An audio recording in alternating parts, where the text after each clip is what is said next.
prepare that. Somebody prepared that. Jerry did, Dr. Jerry. But thank you very much. It's so nice to be here and to be back. I know I've been away for so long. I've been traveling, I've been teaching, and all the things that I have been doing is like really help our firm to grow more and coordinate with a lot of people in our profession. And that's my goal right now. However, we still need to feed a lot of people and then therefore to work, right? Okay, so I don't want to bore you with all my presentation because I don't want to say anything about me. You've heard what I do. With regards to the marathon, I stopped running for 3 years now because my doctor said I have to stop because of my knees. But in any rate, I've started to run again, which is good because now I can think better because that's what I do. Okay, so as I said, I don't want to bore you with all this 199, section 199. Who knows 199?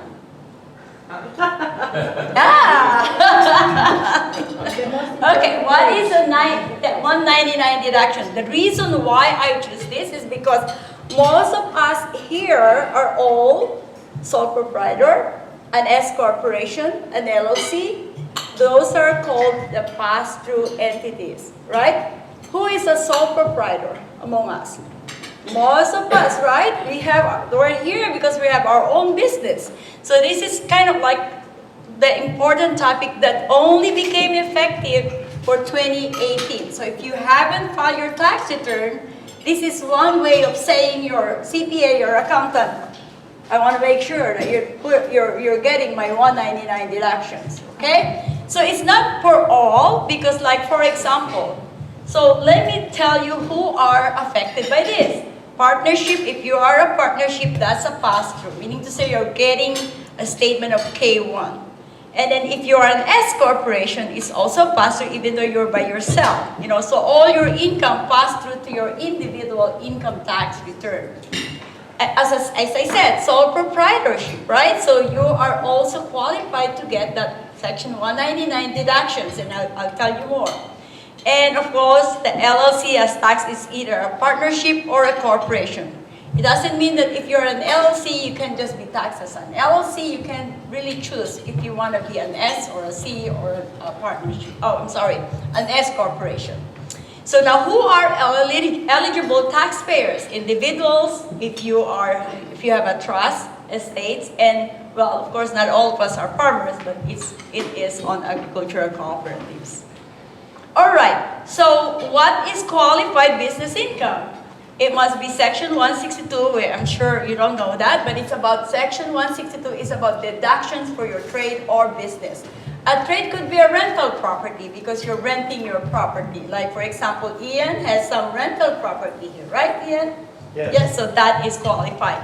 But you cannot be like if you are a stockbroker and then, I have a capital gain, I can't use that, or dividend. And if you have a negative income, it's still going to work because it's not going to go away. You can move it or carry forward for the next year. All right, so again, as I say, are you an eligible taxpayer? I'm sure most of us are, right? The sole proprietor, an S corporation. Is your business a specified service, trade, or business? What does that mean? I'll share you later. So the 199 is this. So after all deducting your business expenses and you still have like a net income, you're going to be able to get 20% additional qualified business expenses, especially if you have people you pay on payroll, and some other factors, which is really good. So in 2017, we don't have the 20% additional qualified business expenses, but for this year, we are. Now, but there is a threshold amount. So if your taxable income, when I say taxable income after all your deduction is 315 and you're married filing jointly, you're qualified. And then if you're a single or head of household or married filing separately, it's 157,500 net income. I'm talking about net income. So, okay, what is a specified service, trade, or business? I am, as an accountant, lawyers are not, so we cannot get this 1099. I'm sure you're saying that's unfair, right? So these are all the business that say specified service trade or business. Health, law, accounting, actuarial science, performing arts, consulting, athletics, financial services, brokerage services. Unfortunately, they are not qualified. And who are qualified? So if there's an architect here or an engineering, you are qualified to take the additional 20% deduction. Okay, so let's look at this. Who are a specified trade or business? So if you're a stylist or barber, you can get the 20% additional deduction. Okay?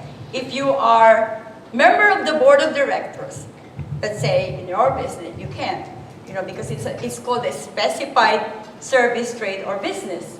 So are qualified specialty contractors like framers, electrician, carpenter, plumbers, the one who did the flooring, you are qualified to get that 20% deduction.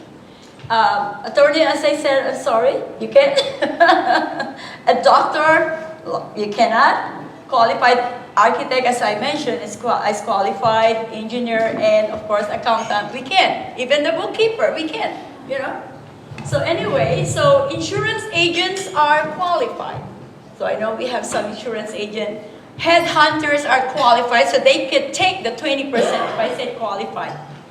IT specialist, consultant, software development, maybe. So it depends. So we have to evaluate and see if you fall that you can still get the 20% additional qualified business expenses.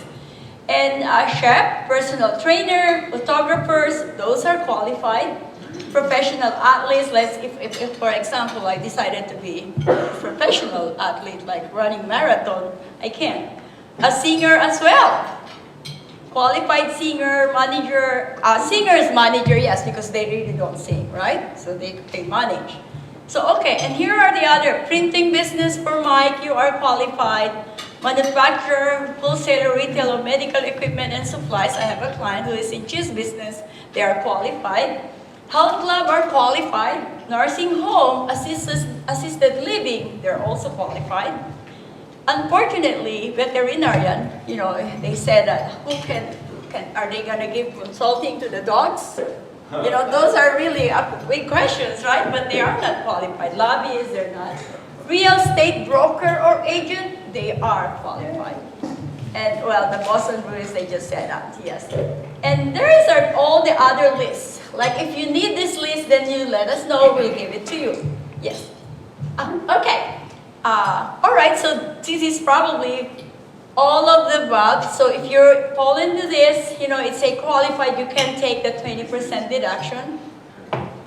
And that's it. Okay, so I know I just give you a quick review of the Section 199. So I suggest if you have your accountant or your tax preparer who's doing your taxes, please ask, am I qualified? Are you taking the 20% deduction for me?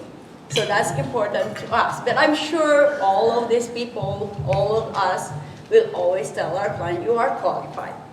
So those are important factors when we have a business, because 20% is 20% additional expense, additional deductions for all of us. So since the law is very complicated right now, but still, we still gain because of all these 20%. It's a big calculations, but just get ready to tell your CPAs or accountants about this, that I hope I am entitled. Thank you very much. Like Dan asked, Matt, who are great referral sources for you? Well, we do, all who has business are good referral for us. Are Those attorneys who good own sources for properties, you? yeah. As far as sending you new clients, attorneys, other...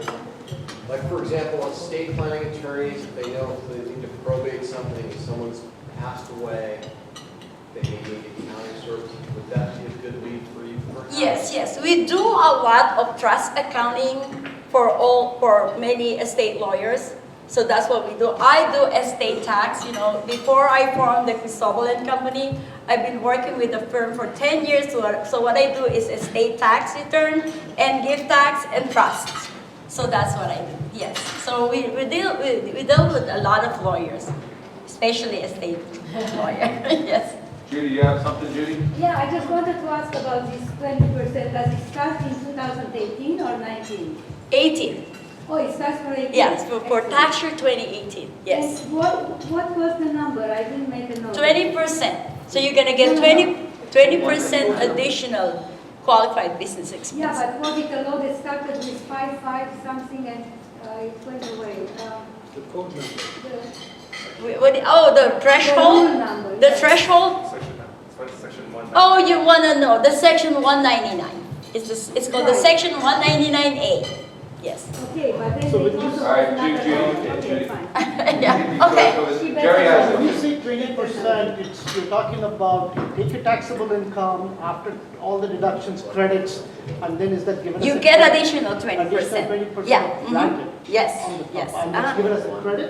Yeah, well, that is a deduction. It's not a credit, but it's a deduction, additional deduction for you, especially if you pay yourself a salary or you have people that you pay salary. Yeah, so those are the things. So Okay. Another Yes. strong goodie, huh? So, this is a very complicated area, and I think even CPAs may not know, because I've been told different things. I thought lawyers and accountants are not 100% exempt, but there's a phase out. There for is, lawyers. yes, yeah, you're right. There is some specific thing, like let's say for a lawyer, if you're doing you're selling supplies or stuff like that, then you are, that's qualified. So there's a portion that's going to be qualified, but it's not really actually, like for example, you as a state lawyer, right? So if you just say, I just do consulting, I just do estate tax, I mean not state tax, estate consulting, doing the trust for my clients, then you're not. But there are specific things, really, like you ask questions on what to do. Right. Yeah, yes, yes. Lawyers are